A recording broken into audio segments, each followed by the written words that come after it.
Good evening, everybody, and thank you for joining us for a new season on Journeys of Challenge, where we seek to understand various challenges in life and discover the opportunities that lie within them. And our very first guest for this season is Sarah Pachter from Los Angeles, an international motivational speaker and author, and we're delighted to have you on, Sarah. Thank you for joining us tonight. Thank you so much for having me. It's an honor to be here. I'm so excited, and what a wonderful podcast you have going. This is fantastic. Thank you. Thank you so much. If you don't mind just telling a little bit of our audience about yourself, just introduce yourself to our audience in Jacksonville and beyond. Sure. Well, first of all, hello, Jacksonville. My name is Sarah Pachter. I am a speaker.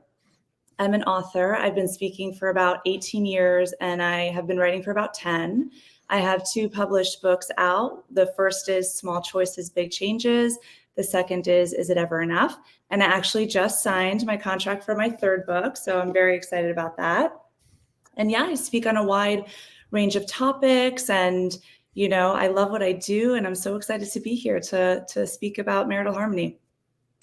Thank you so much, and mazel tov on your upcoming book. I'm sure it'll be wonderful. So here in our community, I've made it a priority for us as a community to really focus on marital harmony, shalom bayis, and do what we can to strengthen our marriages.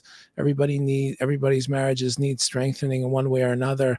So I wanted to tap in a little bit to your expertise and background and experience within this very complex yet fulfilling area of life. So just wanted to jump into a few issues. So thank you so much for making yourself available. So I just wanted to kind of jump right into it. Married couple, goes through life, and we all have ups and downs, and sometimes we have better moments than others. And sometimes a married couple find itself in a rut for whatever reason. It could be, maybe there's stress, or there's maybe some financial things going on, or whatever it may be. But for, sometimes it could be a few hours that, turn into a few days or a few weeks, and sometimes maybe even months. And the couple finds itself in a rut. What are, obviously there's no magic button to press and all of a sudden we're not out of a rut, but what would you advise in general, broad strokes for such a situation? Yeah, that's a great question. So, broad strokes, because look, we could probably talk about just this question for an hour, and even more. But if you're talking about sort of like what I'm calling the survival mode rut, or the day-to-day challenges, the domestic sphere is just getting in the way of the ability to connect, one of the first things that I say is no more leftovers. Okay. And I'll tell you what I mean. I read that you have 5 children, Bli Ayin Hara, Kanai Nahara. I don't know if your family likes leftovers, but my kids, they hate leftovers. Do you have that issue in your house? You may not be the one cooking, but I don't know if I should comment publicly on this. Okay. Well, my kids do, right? You don't have the space to do that, but my kids don't like leftovers. And I find it mind-boggling, because I could create this amazing dish that they're devouring the night before. And if I serve it again, it's like, oh, come on, Mom, leftovers, fine. I would extend that into the marriage. No more leftovers. Your wife doesn't want your leftovers. Your spouse doesn't want your leftovers. I'm not talking about food. I'm talking about your energy, right? Because look, it's kind of like a water bottle or a cup. There's only so much energy that every human has. And if you're giving it all to the community, if you're giving it all to your job, even if you're giving it all to your kids, you're not going to have space for your spouse. And so we have to learn to restructure our day, say no to the community, say no to our friends, even say no to our children at times, so we can create space for our spouse to enter into the life and to feel like they're the priority and not the aftermath. So that's, I think that's like one of the biggest things, just off the bat, broad strokes. And of course, we can talk more detail. But have you heard of Dr. Esther Perel? I have not. Okay, so she's a relationship expert, particularly in the realm of intimacy. And I think she just says it so perfectly. She says, if we were to even give a fraction of our creative energy and our spontaneity to our spouses versus, our jobs and other things that are requiring of us, we wouldn't be in the relationship rut that we're in. We wouldn't have some of the main issues that we have. Our spouses need to feel that that they're the priority, and we need to give that energy to our spouses, if that makes sense. Makes perfect sense. I one time heard from somebody that said, whenever you say yes to something, you're saying no to something else. That's exactly. And we only have a finite amount of time in the day, a finite amount of energy, and when we're being so overextended to others, no matter how important that other is, but we end up having less time for, in this case, our spouse. So I love that analogy, and making sure to prioritize, that time and that energy, not to just have depleted, whatever metaphor, leftovers, gas tank, or you know but leftover. And I remember as a kid, I also was like your kids. I did not appreciate leftovers. So definitely Yeah. definitely get that. It's funny. My next book is actually about that concept of saying yes to Hashem, to yourself, to others, finding that balance, because you're absolutely right. When you are saying yes to something, you're really also saying no at the same time to somebody else. And you need to make sure that the person you're saying no to is the one that you want to be saying no to. So it's exactly right what you're describing. But I heard this amazing analogy actually by Rabbi Ben Zion Shafir. Have you heard of him? Yes. He wrote a beautiful book, 10 really, I hate to be crass, but dumb things that really smart couples make. And he had this great analogy, if you can imagine being at an engagement party, you're looking, this girl is sitting in the middle and all her friends are around her and they're like, tell us about him, tell us about him. And she goes, oh my gosh, guys, he's going to pay the rent every single month on time. He's such a Mr. Fix-It, and he knows when to take the car to the shop, right? You'd be like, what's going on here? Then you look at the guy's side and they're all like, tell us about her, tell us about her. And he's like, okay, fine, I'll tell you guys. She's going to find the best pediatrician. You've never seen a better carpool driver. And I'm telling you, the girl can multitask cooking and cleaning at the same time. This would never happen, because that's not why we fall in love with people. We don't fall in love with people because of the things that they do. It's because of who they are inside. And yet, 2 years down the line, 5 years down the line, 7-year itch down the line, life becomes about what can I accomplish in a 24-hour period.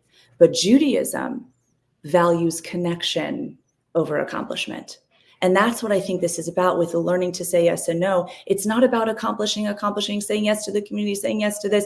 It's about creating connection and creating that space for your spouse. It's so important, Very well said. Very well said about connection, and that gets overlooked so much, so many times by us in terms of the daily grind. We're just so focused on tasks, say from carpool to pediatrician runs to other things. Like, we're just exhausted. We're just like physically exhausted, emotionally exhausted. We're finding ourselves in challenging times, just from the world and Israel, and all this invades the sacred space in terms of our family life. So I really think more than ever, and I'm glad to hear you sharing your perspectives on this, and how much to prioritize just the time and the energy for this, and saying yes to in this case to time to strengthen our marital harmony. I think just kind of to pivot to a different aspect of the discussion. Most people are essentially good people, and and even the people that struggle in marriages, and sometimes even have deep difficulties and challenges with their marriages. They may be wonderful, fine, upstanding people, and obviously every situation is different, but many times some of the challenges come down to communication, and things get communicated in less than savory ways, and doesn't land as well, and especially when it's coming from somebody like your spouse, when the expectations are that things should be communicated in a healthy, appreciative, grateful way, and that's not the way that someone's hearing it. So I just wanted to kind of discuss this with you, and just in terms of communication, what are the more effective ways of communicating with one's spouse to avoid some of these pitfalls? Very good. Very good question. It's so crucial. I think it's actually one of the most important pieces of the marital harmony in the relationship is how you effectively or ineffectively communicate what you're trying to say. And, everybody's heard the I statements, using I instead of you, instead of you're so this, say, I feel that. We've heard that before. But I want to extend it to sort of what I'm calling vulnerable language in general. If I can give you an example, okay, let's say, and I think, to be honest, this is a big issue that I'm seeing all over the place, which is the technology getting in the way of the ability to communicate, right? So that's step one, is kind of put the technology away so you can have a conversation. But let's imagine it's dinner time and you're sitting with your spouse. Maybe the younger kids have gone to sleep and it's just you and your spouse. And he or she, right, brings, when you're in the middle of the conversation, the phone to their face, and suddenly you're not in the room. So you have a choice. You can start getting upset, whether you're the female or the male, right? And this could be both ways. Get upset. My gosh, you're so addicted. Get off the phone already. When are we going to have a conversation? Sort of like, I'm upset, you're this, you're that, getting heated inside. Or you can pause. You can cool it a little bit. You can wait till a little bit of a later time when you're not as upset, or you can bring it up with vulnerable language, because when you speak from a place of vulnerability, which, when you come from anger, it masks that deeper emotion of loneliness. It masks something a little deeper. Or you could come to them with vulnerability. Instead of, hey, get off the phone, you're so addicted, you can say, I really miss talking to you. I'd love to have some uninterrupted time together. It's a more vulnerable way of saying the same thing, and you're going to get a better response. So the vulnerable language is whether it's I statements or talking about feelings or saying, hey, I miss you. And that can go in a lot of different areas in the relationship. That vulnerability of saying, I'd really like to connect, instead of you're so addicted and I can't stand it.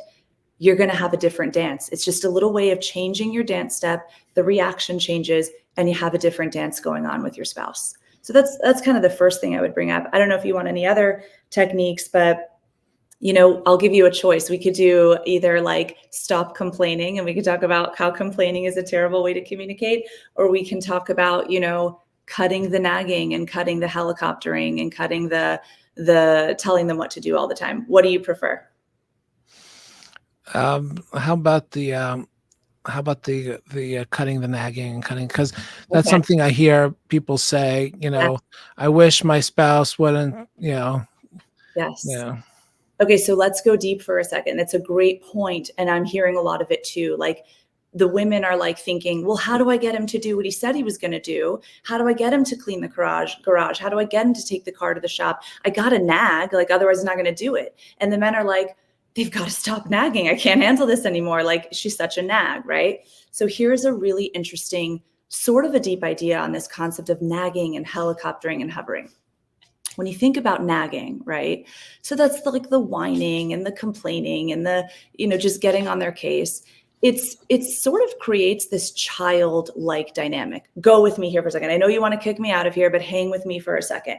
When you're nagging, and that can be a man or a woman, right? When you're nagging, it creates a childlike dynamic, almost like the whining, tantruming child, okay? Hovering and helicoptering, for example, why'd you wear that shirt? I hate it. Hey, put a jacket on. It's cold outside.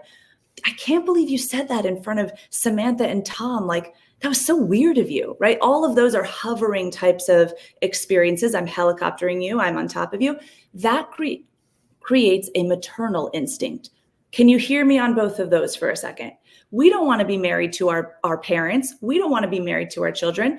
Nagging kind of puts you down here, and hovering puts you up here like a mom or a father. We want an even playing field with our spouses. So here's the zinger. Here's where it gets good, okay? These two sound like polar opposite approaches, because one is a child, one is a parent. It's two sides of the exact same coin.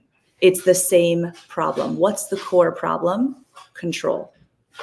when you think about when you're in line at a supermarket, right? And your kid wants that candy and you say no, and they throw themselves to the ground and they're nagging and they're whining, that's coercive behavior. They're trying to control how you respond to them.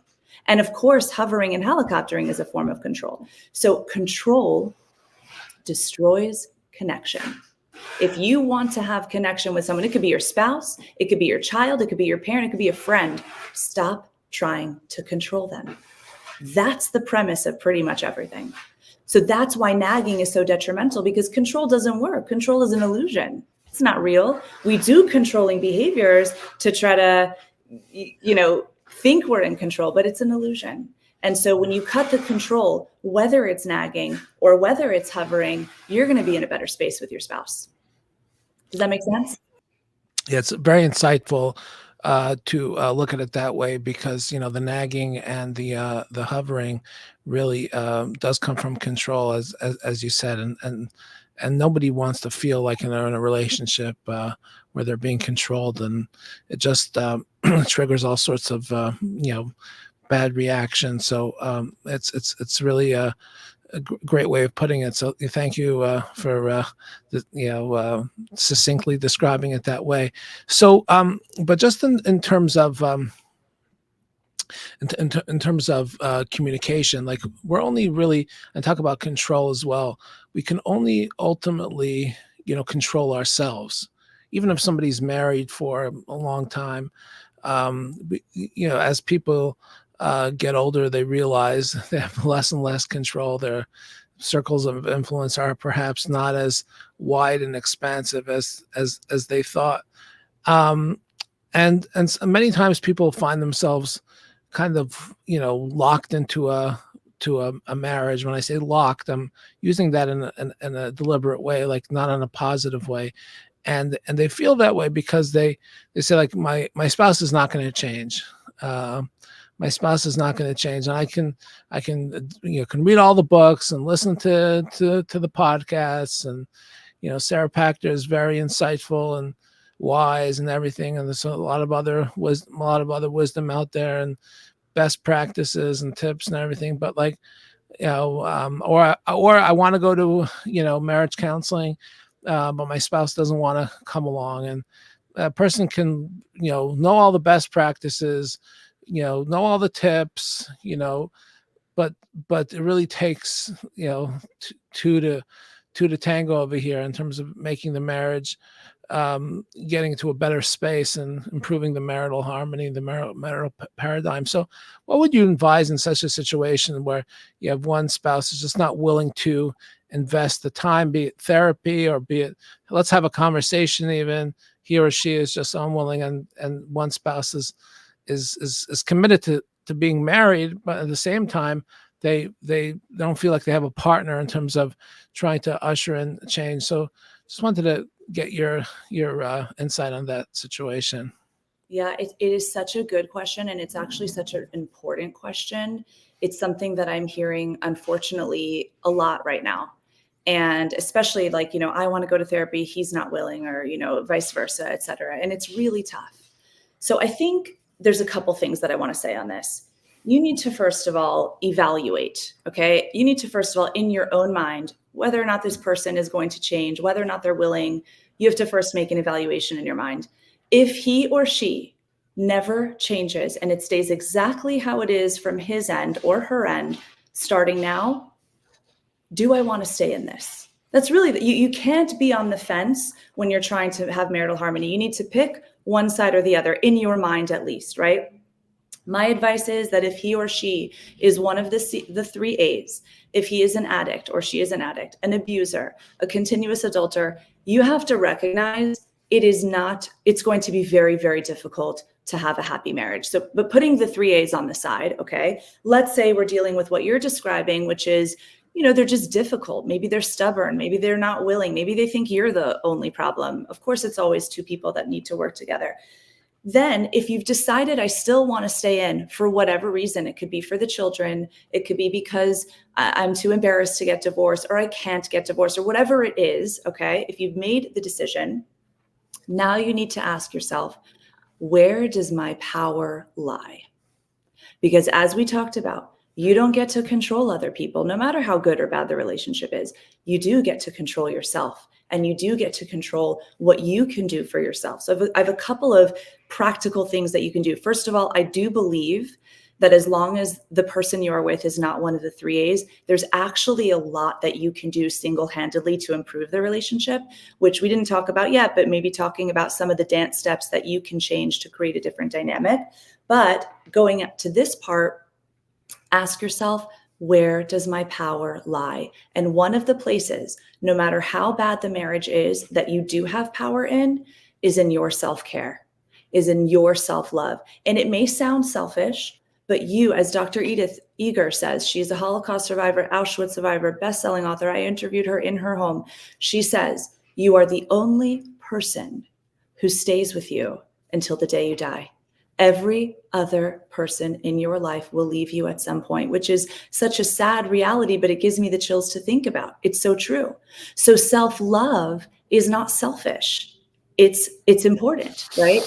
And that's the only way. So if you're not going to get the joy from your spouse, you're going to have to bring the joy inside of yourself. And this is something else that Dr. Edith Eger mentioned. You know, she was a Holocaust, as I mentioned, survivor, an Auschwitz survivor. She was also a famous dancer and gymnast before Hitler came to power and stole that dream.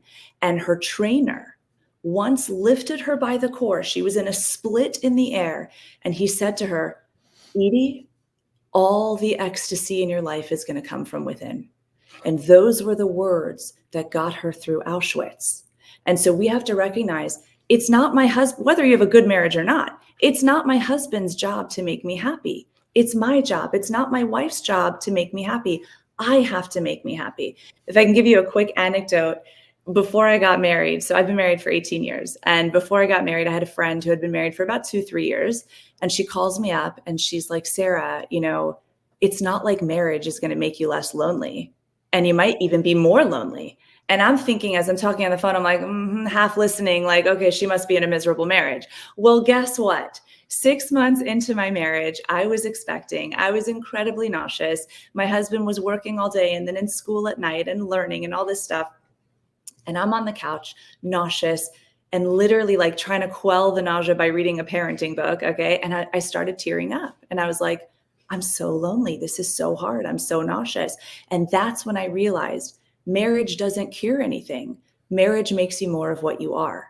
If you're happy, you will be happier. If you're lonely, you'll be lonelier. And so the onus is on me to make myself happy and to do the things that bring me joy and to take care of myself. Perhaps if your spouse is not willing to take care of you or take care of the relationship, focus on your power. You can still take care of yourself. You can still find creative outlets. You can still do things that bring you joy. And then maybe with that newfound joy and newfound light, you're going to attract your spouse to say, hey, I want more of that. Wow, you're such a happy person. I'm drawn to you now. Maybe I'm also going to work on myself and making myself a happier person.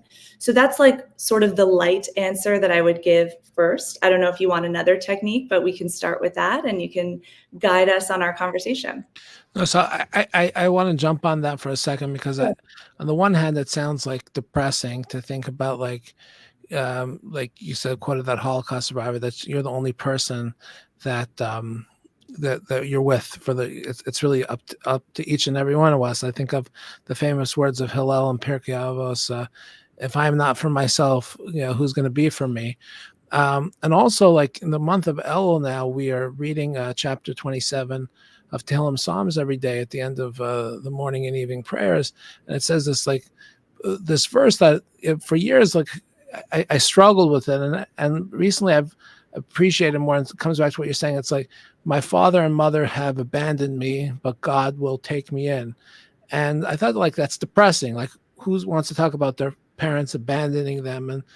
But really, what I think it comes back to what you're describing from that survivor is that the most familiar people, the most loving people, you know, are not necessarily going to be with us for all the days of our lives. And really, it's up to us to create our own self, our sense of self and our self-worth and our happiness and to choose our state of being. Mm-hmm. So unfortunately, there are so many people that are, have a range of marriages in terms of some are, incredibly toxic, and but they're not necessarily going to leave their spouse. And to some that are just, that goes through the ups and downs, but even when it goes through the ups and downs, and there are some wonderful times, but they're, they struggle with, when their spouse says, I'm not going to change. I'm not interested in therapy. Or I'm not going to go to that class, and I don't want to have that discussion. And I am who I am. And if you love me, this is the way I am, So I really think that, your insight of really, looking inward and saying, what can I do? Because it can get very frustrating when you're living with such a person and they're just not willing to, be open to new perspectives, new ideas. I don't want to say the word change, because that is sometimes has such a radical connotation, like they want me to change, but just like be open to new perspectives and new insights. So I really think that's very valuable, not only in marriage, but anytime somebody's finds themselves in a frustrating situation. It could be workplace, they can have a difficult boss, or they can have a difficult whatever it is. It's really to really look inward and try to determine our own sense of self, our own state of happiness, and so on and so forth. So thank you for sharing that. For sure, it's very valuable. If I can dovetail on something that you just mentioned with Pirkei Avot, Imen Ali Li Mili, if I'm not for myself, who am I? That's really the other technique that I was going to share. You have to ask yourself, who am I? That's the question. Because there's really two things. If you're dealing with a difficult spouse, right? It's not really about you and him and you and her dealing with the situation between the two of you. You really need to ask yourself, well, who am I and how do I want to behave no matter how the other person behaves? And I'll explain what I mean. There's two motivating factors of human beings. Okay, this is a brilliant idea that I heard from someone. Two motivating factors. People either do things because they want to get something, right? I'm doing this because I want something out of you. Or they're motivated, or they do things because they are something. That's the value driven. It's either I want something or I'm driven by my values. Let me give you an example. And I hope it's not too crass of an example, but you'll tell me what you think. Let's imagine somebody's a smoker and you come up to this Simon guy and you say, hey, Simon, you want a cigarette? He goes, no, thanks. I'm trying to stop smoking. Okay. He wants to stop smoking. So he is doing or refraining from an action. You hear that? He wants something. Now you go up to smoker number 2, Michael, and you say, hey, Michael, you want a cigarette? He goes, no, thanks. I'm not a smoker anymore. He views himself as a non-smoker. That's who he is now. Guess who statistically is going to have an easier job quitting? The one who views himself a certain way, because that's his value, that's who he is. So we're not making changes because we want to get something out of our spouse or get them to change. We are doing things because that's who we are. I'm a respectful person. I'm an appreciative person. It doesn't really matter how the other person behaves. If you're value driven and you're saying, look, I got to look in the mirror and feel proud of what I see, no matter how my husband or my wife behaves, then you're going to find happiness, because the real pain happens when you lose yourself and you stoop to the other person's position and you start acting in a way that's not in congruence with your values. That's when you really start to have pain.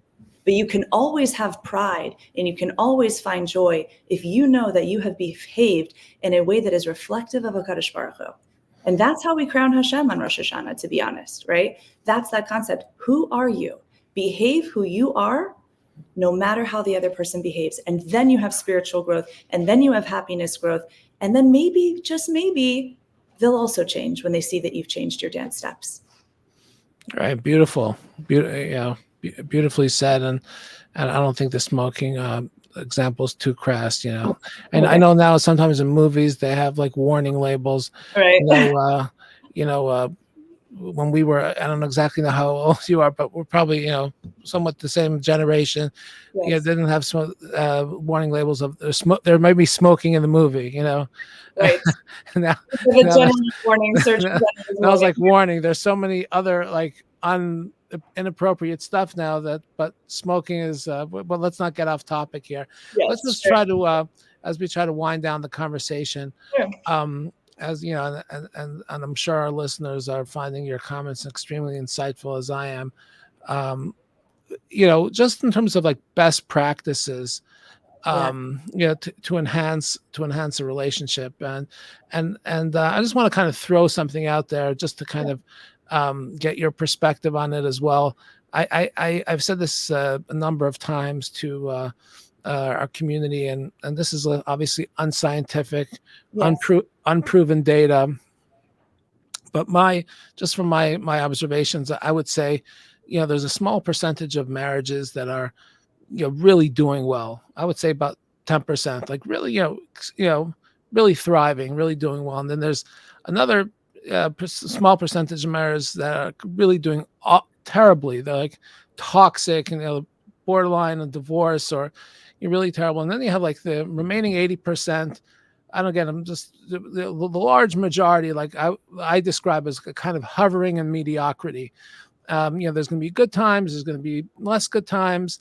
And the example I give is like with your automobile, your car, if you're not going to do the oil changes, the maintenance, you're not going to lift the hood up, you can try to pretend that there's no issues just by keeping the hood down, but you got to kind of lift the hood up and make sure every 3,000 miles, I'm not an automobile person. I just let the shop people do it, but like know enough just to bring it into the shop and make sure that, all the checks need to be done at the appropriate time. So in terms of marriages as well, like if we're not going to be like making a concerted effort and a priority in terms of time and focus and energy to improving our marriages, it may just continue to slide down the the hill of mediocrity. I'm just kind of curious, but not necessarily getting to the numbers, do you share that perspective, or I'm just curious? I think that's probably pretty accurate. I think there's a small percentage with really amazing, small percentage with really horrific, and then somewhere in the middle, everybody else is kind of hovering. You're right. Okay, so that being said, so what if you can just recommend like a few like best practices, what you've found works with other people, or if obviously well versed in this topic, just kind of share with our audience. We'd greatly appreciate that. Absolutely. Okay, so there's actually so many best practices that I love and would love to do. I don't know how much time we have, so I'm going to go with the one that I think is the easiest to immediately see a transformation.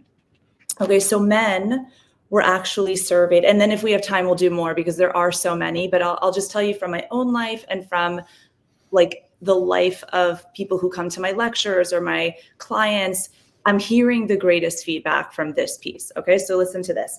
Men were surveyed around the world and they were asked, what makes you happiest in the entire world? So I'm actually going to ask you right now, what makes you the happiest in the entire world? Oh, you're putting me in the. I thought I'm doing that. No, just okay, fine. Don't answer. Just stay with me for a second. Okay. So men were actually asked, what makes you the happiest in the world? Guess what they did not answer? It was not football. Okay. As much as everybody wants to say football, it wasn't football. Was it an American audience? Okay. They said making my spouse happy, making my wife happy, making my partner happy. Now, wives listening in on this might be like, wait a minute, not my husband. My husband didn't get that memo. He doesn't care if I'm happy or not. Yes, the default level of a man is that they want to please their spouse. Okay, can you agree with that? I can. Okay, fine. Here's where we go wrong. And it really works both ways, but particularly for the women. If they don't think we're satiable, they give up. And they say, well, whatever I do isn't good enough, so back to football. You understand? If they don't think it's possible to please us, they're like, forget this. I can't do it anyway. She's insatiable. The end. I'm just going to go do my own thing and withdraw. Okay. So one of the best ways to combat that is appreciation, appreciation, appreciation. When you cut the criticism, when you appreciate, you're saying, hey, I am satiable and let me show you how.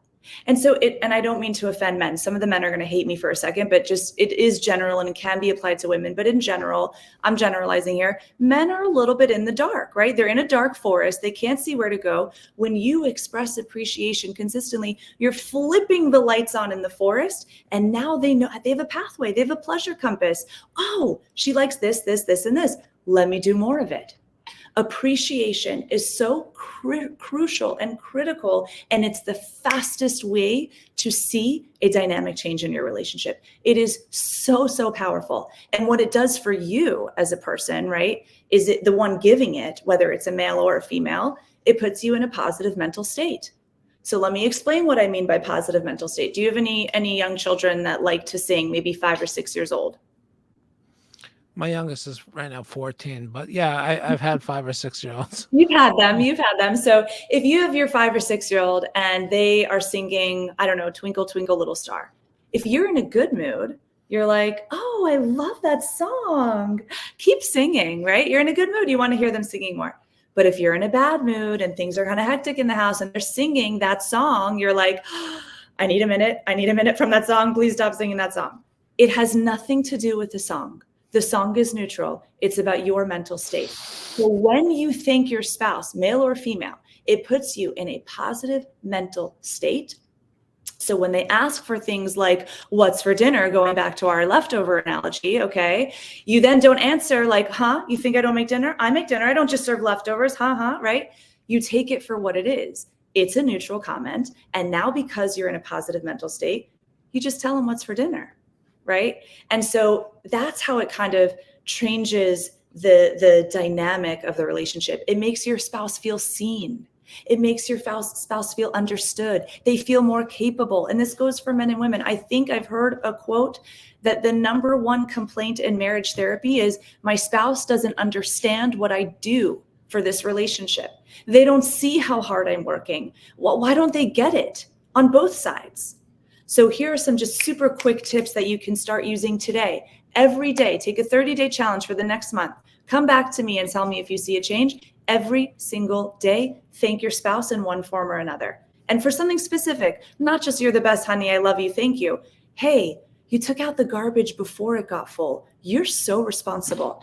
Thanks for taking the kids to school every morning. It really helps out my schedule. You can't imagine. Something specific, a text, a voice note, an email, a little note by the Shabbat table. Get your kids to compliment your spouse. Compliment your spouse in front of your children. You do a double whammy with parenting and marital harmony in one. There's so many ways to thank your spouse. And I have to tell you, I was giving a lecture with this incorporated. Afterwards, a woman asked me a very sad question. She said, I think it's a great idea to thank our spouse, but like, it would be so weird if I just start like thanking him. And I'm thinking, that's the problem. We have such an easy time thanking the postman. And we have such an easy time thanking the clerk in the checkout line. Where's the gratitude for the people that are most important and are doing the most for us? You got to create an environment where it's normal and natural and acceptable, and you want it to thank your spouse. And when you do that, both of you are going to be so much happier. I mean, that's just like my number one off the bat. Start thanking them today, 3 times a day even. Just do it on the constant. It just does so much for your brain, for your marriage, for your ability to think positively. It's amazing. And it's so easy. It's free.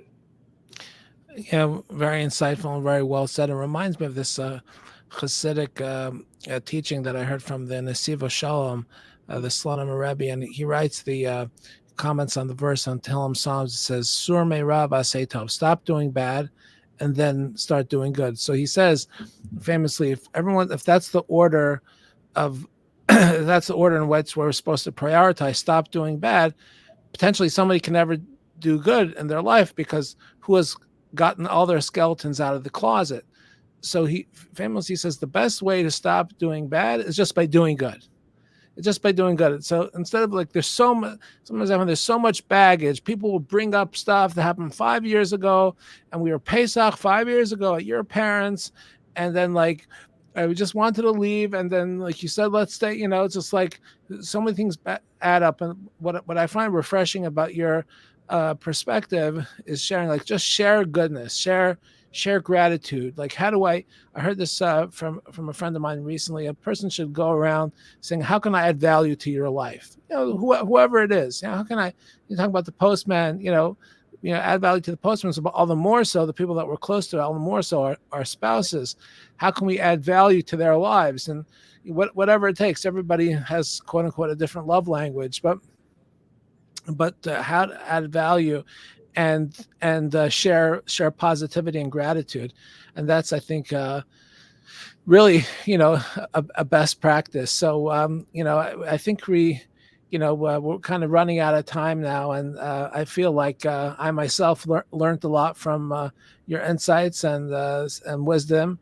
And I'm sure I speak on behalf of all of our listeners as well, that really would appreciate hearing all your insights and wisdom, and really strengthening our marriages, our homes, our marital harmony. So on behalf of our entire audience, I just want to thank you, Sarah, for coming on our program and really shedding some light on how to improve this such an important area of life. Thank you so much.